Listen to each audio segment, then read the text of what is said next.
Hello everyone, welcome back to my YouTube channel Muskan हुजा accountancy hub.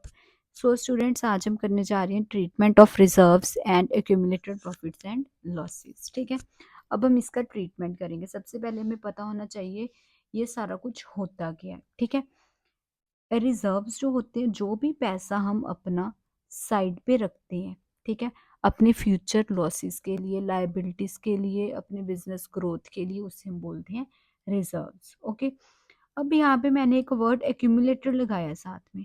Accumulated का क्या meaning है? Accumulated का meaning है जब हमारा लास्ट प्रॉफिट्स जो होते हैं, लॉसेस जो होते हैं, जो हम डिस्ट्रीब्यूट नहीं करते, तो उसे हम क्या बोलते हैं? एक्यूमुलेटेड प्रॉफिट्स और लॉसेस। ठीक है, जो हमारा अनडिस्ट्रीब्यूटेड प्रॉफिट और लॉसेस रह जाते हैं कई पिछले सालों के, उसे हम क्या बोलते हैं? अनडिस्ट्रीब्यूटेड प्रॉफिट्स और लॉसेस हो गए वो हमारे। ठीक है, उसे हम बोलते हैं एक्यूमुलेटेड प्रॉफिट्स और लॉस। ओके, अब हम देखते हैं ये कहाँ पे रिप्रेजेंट होता है। अब हम बैलेंस शीट जब हमारे पास होती है, बैलेंस शीट की हमारे पास लायबिलिटी साइड,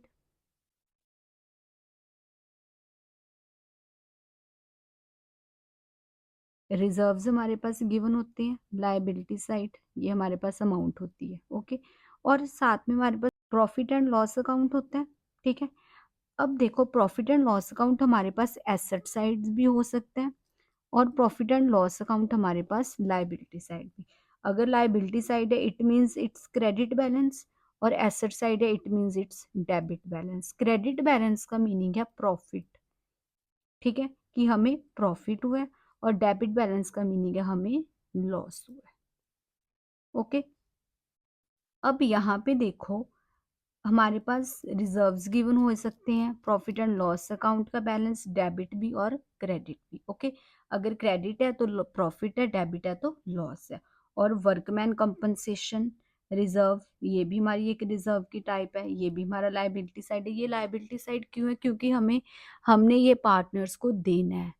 ठीक है, हम पार्टनर्स में ये डिस्ट्रीब्यूट करेंगे। ओके, अब देखो, नेक्स्ट हमारे पास कंसेप्ट है। फॉर हम यहाँ पे एक एग्जांपल लेके चलते हैं। ओके, ए और ए, बी एंड सी, ये जो हमारे पार्टनर है, इक्वल रेशो के, 1:1:1। अब उनकी न्यू रेशो जो बन गई है वो बन गई है हमारे पास 3:2:1। ओके, ये हमारी न्यू प्रॉफिट शेयरिंग रेशो होगी, ये वाली हमारी ओल्ड प्रॉफिट शेयरिंग रेशो होगी। ठीक है, अब यहाँ पे हमारे पास रिजर्व है, हम मान के चलते हैं 60,000 के। ठीक है, विद ये हमारी 2014 में ये हमारा था। ठीक है, 1 अप्रैल 2020 से हमने ये हमारी रेशो चेंज कर दिया 3:2:1। अब हम देखेंगे कि हमने रिजर्व को कौन सी रेशो में डिस्ट्रीब्यूट करना है। अब हमारे पास यहाँ पे दो तरह हो सकता है। ठीक है, रिजर्व हमारे पास है 60,000। सपोज हमारी जो फॉर्म है 2022 में वाइंड अप हो रही है। ठीक है, हम बंद कर रहे हैं उसे। ओके, अब देखो, अगर तो वाइंड अप हो रही है, अगर तो मैं 2014 में ही 2019 में दे देती तो मेरा 20,000 टू ईच पार्टनर जाना था।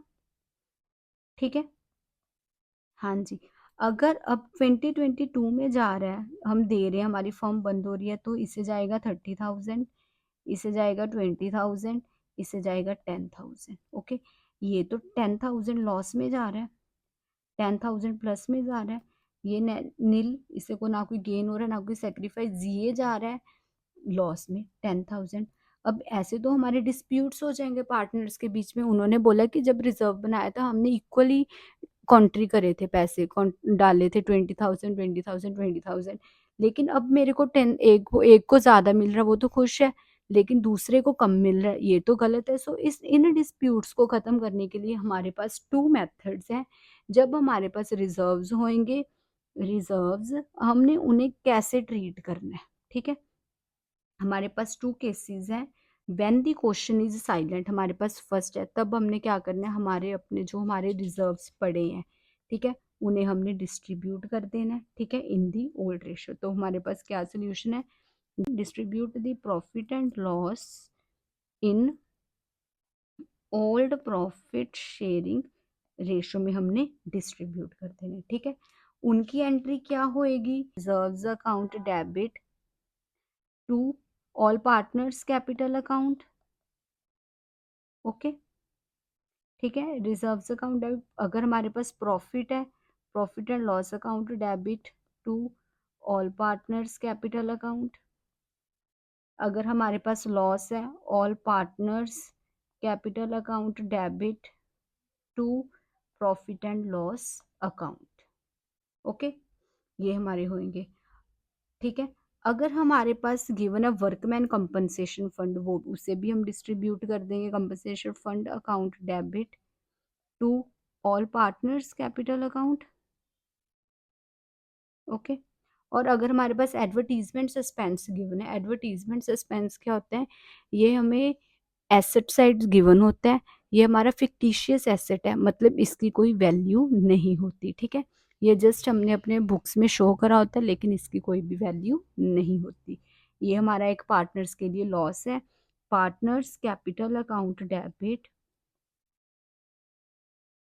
टू एडवर्टीजमेंट सस्पेंस अकाउंट, ये हमारी जर्नल एंट्री पास हो जाएगी, ओके। सो स्टूडेंट्स, ये था हमारा आज का लेक्चर, होप सो आपको क्लियर हुआ होएगा। Please students do subscribe, like, share and comment. Thank you so much.